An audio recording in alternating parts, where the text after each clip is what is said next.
I'd like to welcome you on board this Concorde flight to Gander. Our estimated flight time is 2 hours 45 minutes, and we should be flying at altitudes above 50,000 feet.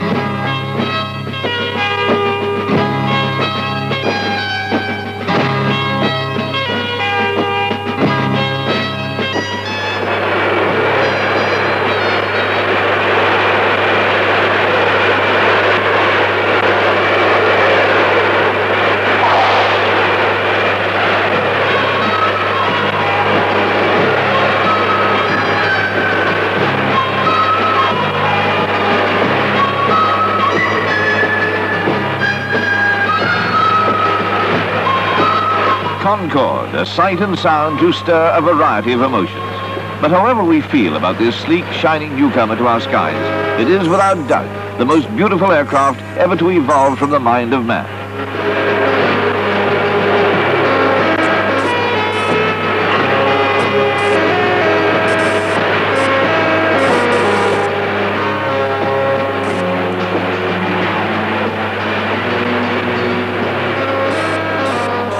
Barely 57 years after the pioneers Alcock and Brown conquered the Atlantic in 16 hours 12 minutes, the trails no longer head for new geographical horizons. Now the search is for speed, and speed is Anglo-French Concorde's reason for existence. Is Concorde, its detractors ask, a fun plane for a few rich businessmen paid for at crippling cost? Or is it, as its champions insist, a genuine milestone in aviation history?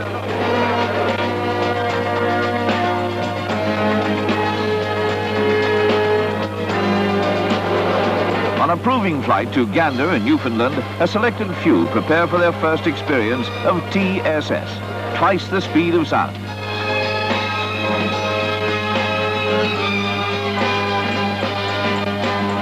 The famous Concorde nose, a trademark the British and French aircraft industries hope will be seen in increasing numbers throughout the world.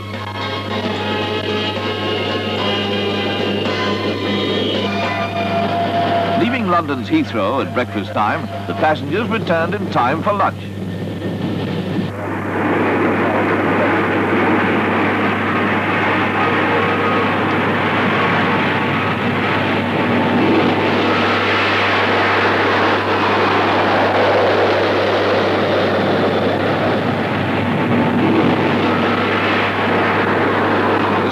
Flight deck, bewilderingly complex.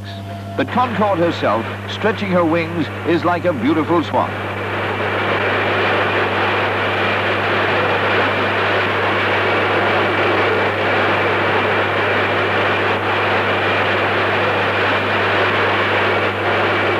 Concorde begins acceleration into transonic speeds.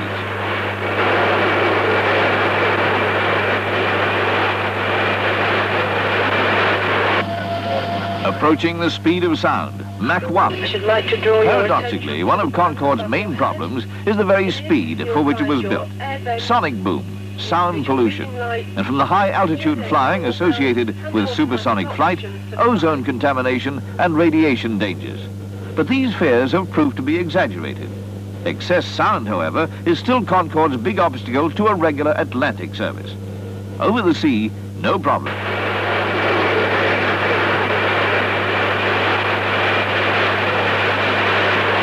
At a height of 55,000 feet, Mach 2, twice the speed of sound, 1,350 miles an hour.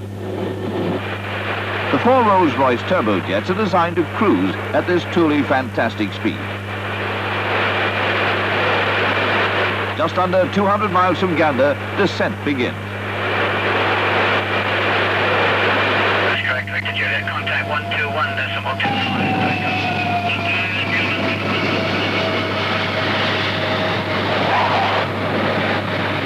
Arrival, 2 hours, 28 minutes from London, an ocean away, but at the tremendous cost of 1,200 million pounds spent on developing the aircraft by Britain and France.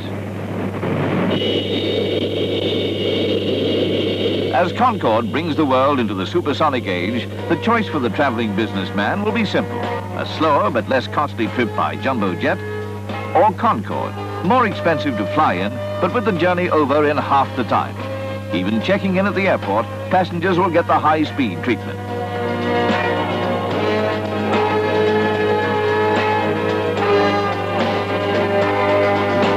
Back in London, the success of the flight is endorsed by Lord Boyd Carpenter, chairman of the Civil Aviation Authority, but he gives a certificate of airworthiness to Sir George Edwards, former chairman of the British Aircraft Corporation.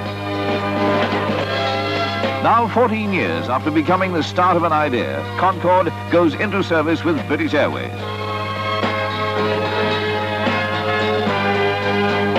21st of January, 1976, a date for the history books.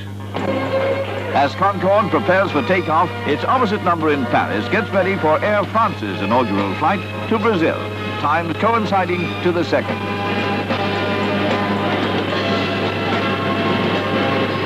Flight BA 300 is underway. Pilot, Norman Todd.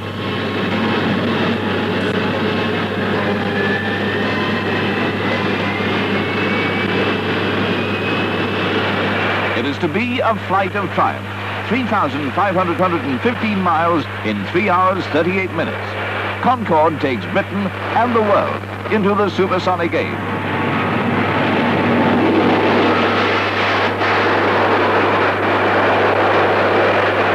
This is indeed Concorde's day.